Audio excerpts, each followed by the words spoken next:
नमस्कार दोस्तों, आप सभी का मेरा YouTube चैनल पे स्वागत है। तो आज के इस वीडियो में महाभारत काल का एक ऐसा योद्धा जो सात चिरंजीवी में से अमरता का वरदान एक अभिशाप स्वरूप प्रदान हुआ था, परंतु अमरता उसके लिए अभिशाप क्यों थी और क्यों उसे यह अभिशाप मिला? कौन है महाभारत काल का वो योद्धा जो इस सृष्टि के अंत तक दंड स्वरूप अमृता के इस अभिशाप को भोगेगा?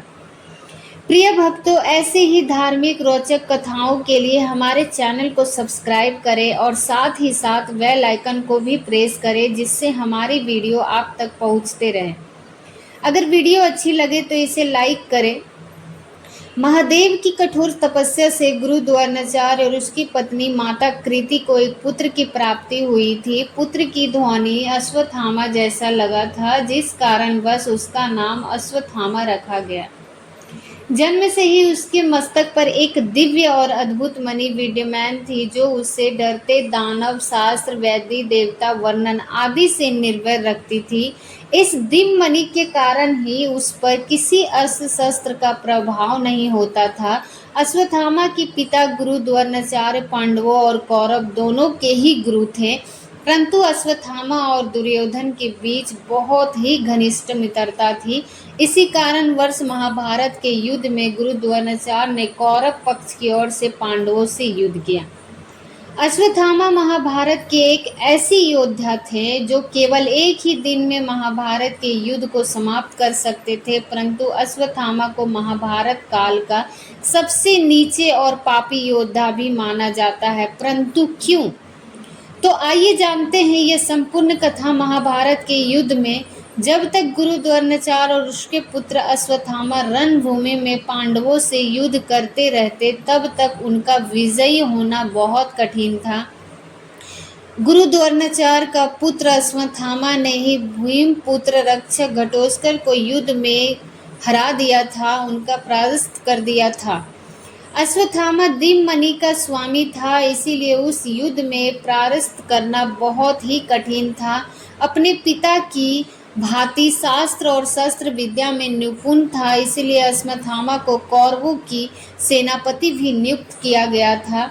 अश्वत्थामा ने समाप्ति से अश्वत्थामा का क्रोध कैसे शांत होता? उस युद्ध में उसने अपने पिता और सबसे प्रिय मित्र को खो दिया था। वो एक क्षण भी पांडवों को जीवित नहीं देख सकता था। पांडवों ने छल से मेरे पिता की हत्या की है, मैं इनका सर्वनाश कर दूंगा। अश्वत्थामा इतनी क्रोध में था कि उसने सभी पांडवों का अंत करने की योजना बनाई और वो देर रात्रि का उसका वध करने उसके विश्राम कक्षा में जा पहुँचे। परंतु उस समय पांडवों के 5 पुत्र मित्र सोए हुए थे। इस बात का वहन अश्वत्थामा को नहीं था और उसने उनको पांडवों समझकर उन सभी की हत्या कर दी। उसके हाथे पांडवों के 5 पुत्र मारे गए।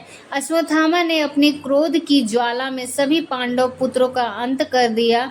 जब इस बात का पता द्रौपदी को चला तो वो अपने पुत्रों की मृत्यु की शोक में विलाप करने लगी। सभी पांडव भी अपनी पुत्रों की मृत्यु से अत्यंत पीड़ा से भर गए, परंतु उन सभी के भीतर उनके पुत्रों की मृत्यु की कितनी पीड़ा थी, उतना ही अधिक उनके भीतर अश्वत्थामा के प्रतिरोध का भी। अपने पुत्रों की विलाप में द्रौपदी को रोती हुई देखकर अर्जुन अत्यंत क्रोधित हुआ और उन्होंने ये प्रतिज्ञा ली कि वो अपनी तलवार से अश्वत्थामा का अंत कर देंगे और उसके मस्तक को उसके धड़ से अलग कर सभी पुत्रों की मृत्यु का प्रतिशोध लेंगे। अर्जुन को इतने क्रोध में देखकर अश्वत्थामा वहां से भाग निकला, परंतु पांडवों ने उसे बीच रास्ते में ही घेर लिया। तो फिर बोलते हैं, तुमने उचित नहीं किया, तुमने अपने प्रतिशोध के ज्वाला में हमारे सभी पुत्रों का अंत कर दिया। तुम्हारे कार्य के लिए तुम्हें हम तो क्या ईश्वर भी क्षमा नहीं करेगा। अश्वत्थामा हंसने लगा और बोलता है, अर्जुन तुम्हारे समस्त काल का नाश कर दिया मैंने। अब तुम्हें ज्ञात होगा कि जीवित रहते हुए मृत्यु का अनुभव क्या होता है। प्रतिशोध की अग्नि में तुम अपनी समझ डूब बैठे हो। अश्वत्थामा, तुम तो अपने ही प्रस्तावना नहीं रखी। यदि तुम अपनी भूल का पछतावा होता तो शायद हम तुम्हें क्षमा कर देते, परंतु तुमने एक तो इतना अनुचित कार्य किया है, उसके पश्चात तुम स्वयं पर गर्व हो रहा है। अभी तो मैंने केवल तुम्हारे काल का नाश किया है, अभी तो मैं तुम्हारा भी अंत करूंगा। और फिर अश्वत्थामा हंसने लगता है। उसके बाद कौन होते हैं जो हमारे काल का नाश करने वाले? हमारे काल काज को उत्तर के गर्भ में पल रहा है, अंत काल का नहीं तुम्हारा होगा अश्वत्थामा।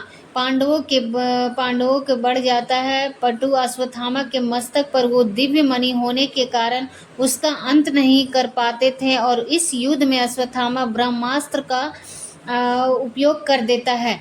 अश्वत्थामा के छोड़े गए ब्रह्मास्त्र के उत्तर में अर्जुन ने भी ब्रह्मास्त्र छोड़ दिया, परंतु ये भी दोनों ब्रह्मास्त्र ब्रह्मांड में टकरा जाती तो बहुत भयंकर विस्फोट हो जाता, इस सृष्टि के लिए विनाशकारी साबित होता। इसीलिए महर्षि वेदव्यास जी ने उन दोनों के युद्ध के बीच में आना पड़ा।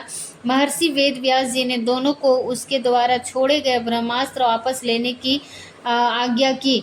अर्जुन ने तो महर्षि वेदव्यास की बात मानकर अपना ब्रह्मास्त्र वापस ले लिया, परंतु अश्वत्थामा ने ब्रह्मास्त्र वापस लेने की विद्या ज्ञान नहीं था, इसीलिए उसने अपने ब्रह्मास्त्र को उत्तर की गर्भ की ओर मोड़ दिया, जिससे उत्तर अपने गर्भ में पल रहे अभिमन्यु के अंश को भी गर्भ में ही मृत्यु हो गई।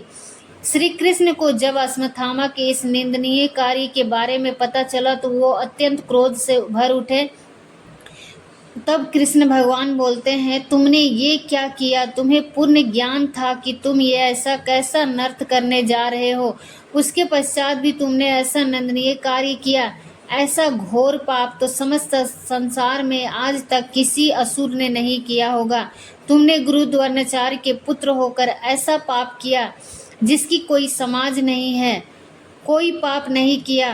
तब अश्वत्थामा ने कहता है, कोई पाप मैंने नहीं किया, मैंने क्या करेंगे? तुम भक्ति करोगे मेरा नहीं भाई, तुम मुझे मृत्यु कर दोगे मेरा। हिट बालक कुश्ती माता के गर्भ में करने के पश्चात ही तुमने उसका शोक नहीं, आपने तो गर्भ है भाई। तुम्हें मृत्यु कष्ट फार्मद, मैं सृष्टि के अंत तक तुम्हें अमर होने का देता हूँ। अश्वत्थामा, इस संसार के अंत तक तुम यूं ही अकेले भटकते रहोगे। ये समाज तुम्हें धुतकार देगा, तुम्हारे शरीर से अंग अंग गलेगा, हर रोग एक व्याप्ति तुम्हें लगेगी, तुम्हारे शरीर से रक्त बहता रहेगा। तुम्हें प्रार्थना करोगे कि तुम्हें मृत्यु आ जाए, परंतु याद रखना तुम्हें मृत्यु भी नसीब नहीं होगी। तुम्हें जीना पड़ेगा इस सृष्टि के अंत तक, तुम्हें अपने इस पाप का दंड भोगना पड़ेगा अश्वत्थामा, भोगना पड़ेगा। अश्वत्थामा ने उत्तर के गर्भ में ब्रह्मास्त्र छोड़कर बहुत ही अनुचित कार्य किया था, जो कि ये एक गलत है। तब श्री कृष्ण ने अपने अलौकिक शक्तियों से उत्तर के गर्भ में उस पुत्र को पुनः जीवित किया। पांडवों का शासन करने वाले राजा परीक्षित हुए। श्री कृष्ण द्वारा मिले इस शराप के कारण अश्वत्थामा आज भी जीवित है और साथ ही 7 चिरंजीवी में से एक है। जब कलयुग में श्री कृष्ण अपना काल की अवतार लेंगे तब चिरंजीवी अश्वत्थामा भी काली पुरुष के